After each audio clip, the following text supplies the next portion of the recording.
ஜெபம் செய்வோம். அன்பின் ஆண்டவராகிய இயேசு கிறிஸ்துவே, உம்முடைய கிருபையை தேடி உம்முடைய சந்நிதியில் வருகிறோம். கானாவூர் திருமணத்தில் தண்ணீரை திராட்சரசமாக மாற்றி குறைவுகளின் நடுவில் இருந்த திருமண வீட்டை சந்தோஷமும் ஆசீர்வாதமும் நிறைந்த வீடாக மாற்றினீர். அதேபோல் ஆண்டவரே, எங்கள் வாழ்க்கையில் குறைவாக இருப்பவற்றை உம்முடைய கிருபையால் நிறைவாக மாற்றும்.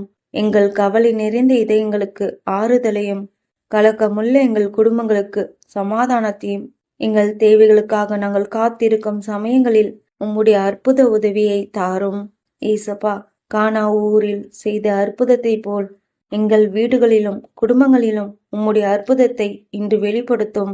எங்கள் குறைகளை ஆசீர்வாதமாகவும் எங்கள் துக்கத்தை சந்தோஷமாகவும் மாற்றும். அப்பா, வெறுமையான தண்ணீராயிருக்கும் எங்கள் வாழ்க்கையை ருசியுள்ள திராட்சரசமாக மாற்றுவீராக. இயேசுவின் நாமத்தில்